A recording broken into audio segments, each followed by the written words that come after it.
Olá amigos primatas, aqui é mais um vídeo meu no canal História é Ciência. Hoje eu gostaria de comentar sobre um mini curso e palestra que eu assisti aqui na UPE, no campus Garanhuns, do Dr. Professor George Cabral, um grande especialista no Brasil Colônia, né? Ele é professor da Universidade Federal daqui do Recife, falando um pouco sobre a questão do Brasil Colônia. Eu gostaria de quebrar alguns mitos existentes sobre essa questão, que na verdade não sou eu quem vou quebrar esses mitos, né? Os grandes historiadores já quebraram esse mito, entre eles o Dr. George Cabral, né? Nesse mini curso e na palestra que ele deu. Eu só estou aqui compartilhando para quem não participou, né, dos mini cursos da palestra, que possa assistir o vídeo aqui no meu canal, dar o seu joinha aí, clicar que gostou, né? Fazer o compartilhamento aí nas redes sociais. O professor Jorge Cabral ele trouxe algo muito interessante sobre várias fontes que mostram que a questão da metrópolis ter o domínio supremo assim sobre a colônia não é exatamente assim como a gente imagina. Existia, sim, um domínio forte da metrópolis, né, no caso Portugal, sobre as colônias, mas ela também dependia muito de sua colônia, né, dos grandes proprietários de terra. Então existia também uma ligação, um pacto realmente, de troca de favores. Tanto é que a maioria das revoluções ocorrentes no Brasil muitas vezes não eram querendo uma separação, mas eram mais autonomias. Então tinha todo aquele jogo político. Tanto é que na Inconfidência Mineira, por exemplo, os principais líderes não estavam visando nem a libertação dos escravos, nem a independência, apenas a autonomia. E os que queriam a libertação dos escravos, a independência e aqueles peixes pequenos, né, esses sim foram os que sofreram as penas da coroa portuguesa e foram mandados para a forca. Né? O maior exemplo é no Tiradentes. Aqui no Brasil, a gente tem vários movimentos. Alguns sim, quando queriam formar a independência, mas não era como a gente imagina, que o Brasil era como a gente vê hoje geograficamente. Por exemplo, Pernambuco liderou a Confederação do Equador pela independência da província de Pernambuco, seria um país separado. Aí teve a Revolução Farroupilha no Rio Grande do Sul também. Então existiam vários Brasis, né, querendo formar um país fora do Brasil, né, da América Portuguesa.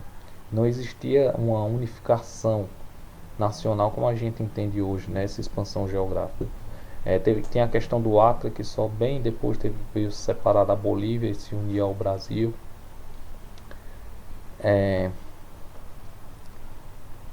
Tudo mais. Tem alguns historiadores que refletem muito bem isso, né?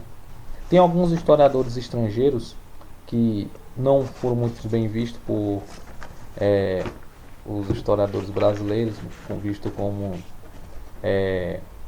era aquela questão, né? Aquela paranoia, né? Da influência americana, da CIA e tudo mais. Mas com o tempo esses autores, né? Foram começando a ser mais aceitos, né? Suas pesquisas, né? Até porque até então os americanos, por exemplo, no caso, eles tinham pouco conhecimento sobre o que levou aos processos da independência dos países latino-americanos. Com as revoluções ocorrentes, né, na América Latina, começando por Cuba, a Revolução Cubana, né, teve aquela questão do socialismo, né, da União Soviética, onde Cuba aderiu, as lutas contra os ditadores. Muitos americanos começaram a se interessar e fazer um estudo realmente histórico sobre a América Latina. Aí aqui tem alguns, né? Charles Box, Stuart Shorty, Kenneth Maxwell e Dawes Alden, ingleses e americanos que estudaram o processo de independência das Américas Latinas. Aqui no Brasil a gente tem alguns autores que falam muito bem sobre a questão de como era a vivência no Brasil colônia, essa questão, essa troca de favores, né, da metrópole da colônia, e também sobre a questão da mistura de raças, né?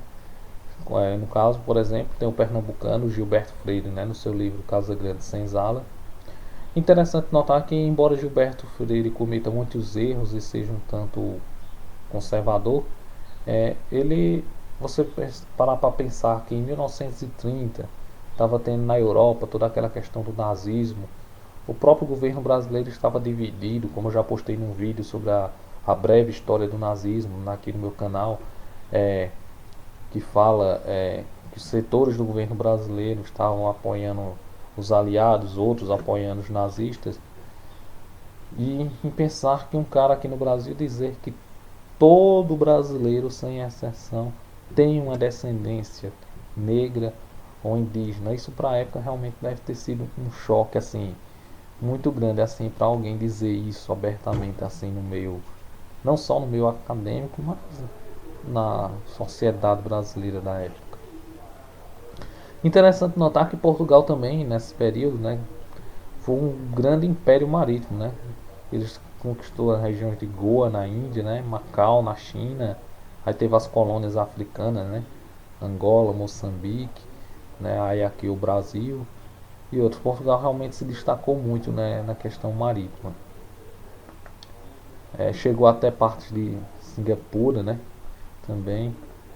É, Depois, justamente devido à expansão portuguesa, os outros países europeus também começaram seu processo de expansão marítima.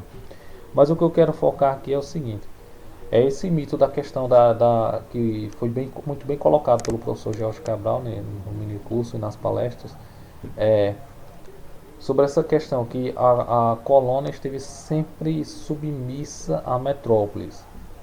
Existia sim uma submissão, mas não da forma como muitas vezes é colocado de forma errada nos livros didáticos. Existia uma troca de favores, porque a metrópole também necessitava, a metrópole necessitava muito da colônia, assim como a colônia necessitava da metrópole. Então tinha todo um jogo de interesses nisso aí. E como eu digo, a questão da independência, não houve um processo de formação geográfica do Brasil como a gente entende hoje, né? Eram vários Brasis, como eram estudados pelos historiadores estrangeiros que estudavam o Brasil. Então, aí você vê, como eu já comentei em outro vídeo meu sobre, não é bem um referendo, eu acabei colocando como um referendo, mas foi uma votação popular sobre a questão da separação dos países do Sul em relação aqui ao Brasil. Você vê que ainda hoje existe, no sul do Brasil, no caso, esse desejo latente de se separar, né, do Brasil. Eu até procurei uma reportagem antiga no Domingo Espetacular, no YouTube, sobre a questão de um grupo nazista, que tinha uma reportagem que não é muito antiga, que pregava a separação do Brasil em relação aos outros estados, mas acabei não encontrando essa reportagem, eu peço desculpas. A única que eu achei foi colocada recentemente sobre essa votação popular, do qual a maioria da população se colocou a favor, não o governo, né, desses estados, mas a população. Não estou querendo dizer o pessoal que estava organizando essa votação era o mesmo, né, que aí não convém a mim dizer isso. Mas o que vem notar é que ainda hoje não há um Brasil unificado. Então você imagine nesse período, nessa época. Então fica a dica para vocês aqui, o livro, né, de Gilberto Freire, Casa Grande Senzala, onde ele estuda muito sobre essa questão da colônia, né, do Brasil, a formação colonial do Brasil, a mistura de raças. E cuidado, muitas vezes, quem for professor de história, não ficar restrito somente ao livro didático. Como o professor Jorge Cabral falou muito bem, quando alguém lhe dá uma explicação em história muito simples, desconfie, porque história, diferentemente do que é ensinado por aí, não é algo tão fácil como memorizar datas. Isso é do período positivista. Nós não vivemos mais na escola positivista, né? Já teve a escola dos análises, teve toda uma revolução historiográfica. Então esse pacto colonial coloca no livro didático muito simples. A metrópole mandava, a colônia obedecia. Quando tem todo um jogo político por trás disso. Então é preciso ler e ler bastante. E ter o cuidado de sempre anotar, sempre verificar para não ensinar de forma errada aos alunos. Bem, eu espero que esse vídeo tenha sido útil a vocês. Cliquem aí que gostei, compartilhem aí com os amigos de vocês. E muito obrigado a todos pela atenção.